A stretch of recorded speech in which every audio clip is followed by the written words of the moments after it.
Hello everyone, this is Cool Guy filling in for Bife today, and with the Destiny community, helping each other out is the core of it. And this isn't something I've done, so I'm going to give it a good try and have some fun with it. Get better, Bife!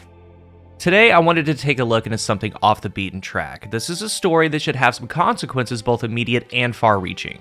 The story's all about sources of wish magic and those that are seeking them. It should hopefully be obvious by now why Ahamkara are worth seeking out. They represent a power that can rival other mighty forces in the universe. Wish magic has proven the equal of the Guardian's Light on multiple occasions, but it's also bested Oryx, the Taken King, and Queen Mara Sov of the Awoken. If it's truly how we're supposed to make it inside the portal, it might even rival the power of the Witness, the Traveler, or the Veil.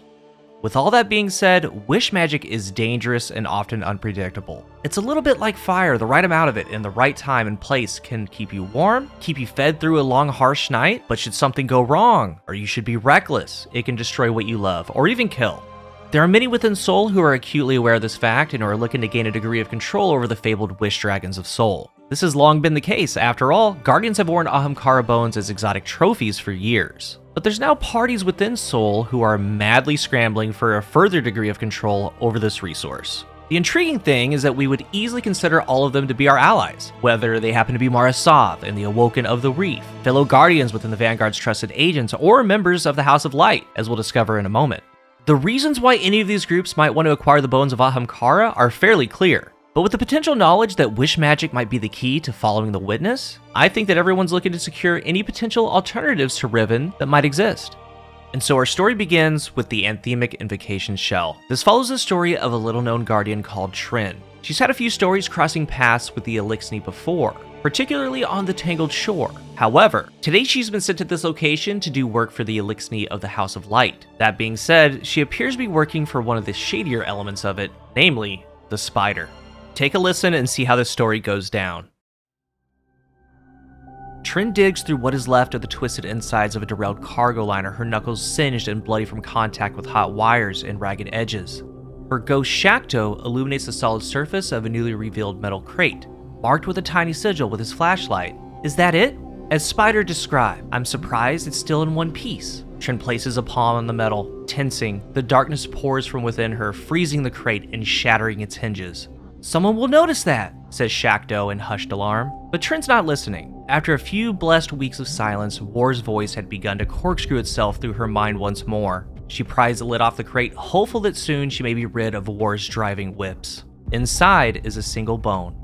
This is not a whim or an egg. Spider said, it's an Ahamkara bone, Shakto exclaims. This could work. Trin's fingertips drag across the bone's pitted surface. She hears a whisper, a slithering panacea of War's screams. Someone is coming, Shakto warns, suddenly at attention. He peeks out the top latch of the derailed train, now on its side. Trin breaks from her trance. What? Who else knows? Shakto decompiles as Trin stands. Could be anyone.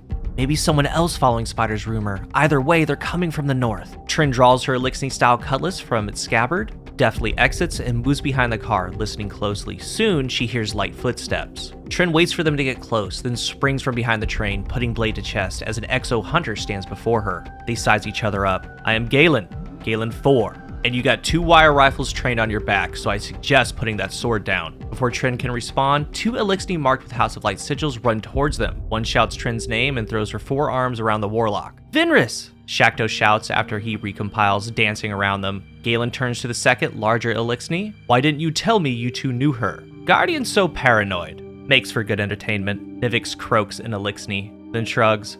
Also owed Trin prank. Trin gives Nivix a dirty look, then her eyes wander to the train. She turns to Galen 4. You're the bounty hunter Mithrax sent? Trin asks, sheathing her sword. Mithrax and Spider both want the Ahamkara bone, but I need it.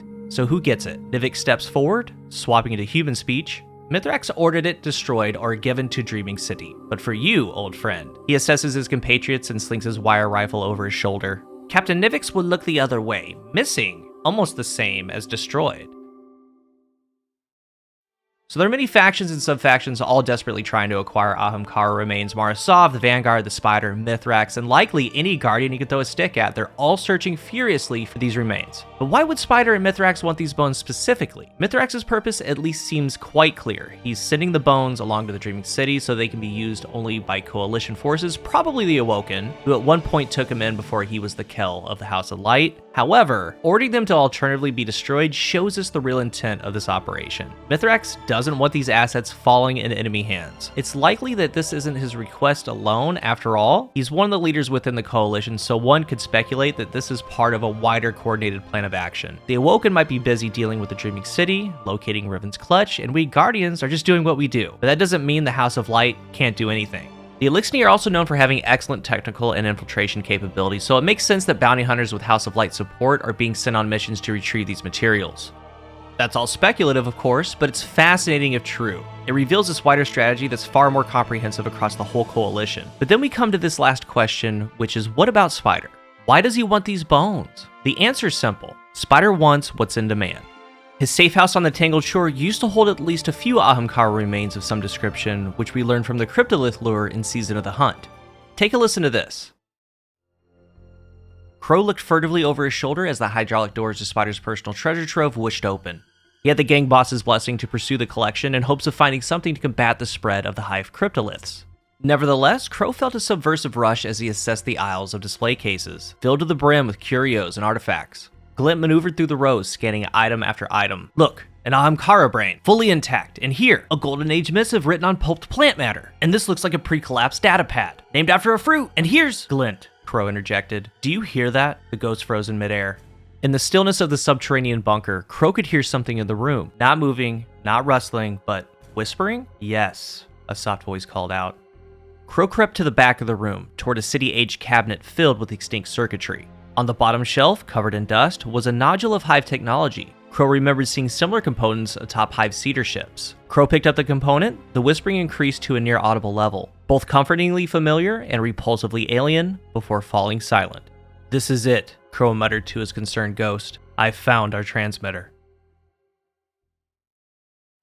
But since then, he was forced to vacate his premises, and now he resides within the last city. Ahamkara or their bones being of great value was likely something that the Spider became aware of due to his contacts. It's not unlikely that he used these same contacts to orchestrate their retrieval as well. And of course, there's one last thing, that the Spider is an expert survivor. If he's learned that wish magic is key to surviving the final shape, he's going to try his best to secure a source of wish magic. Whilst it's true that under the right circumstances, he could be compensated for the release of these objects, I think we can all see a circumstance where he uses the wish magic personally. If everything starts to fall apart and it looks like the Coalition is going to lose against the Witness, I think Spider wants a backup plan. Wish magic works in unexpected ways, but it would at least be something. But even that might not be enough if the Witness were to succeed. Regardless, I don't think Spider wants to take his chances. This was Cool Guy filling in for Bife. Get better, my dude. And for those of you here, I really appreciate you hanging out with me today. I had a blast. Have a good rest of your day, and we'll see you soon.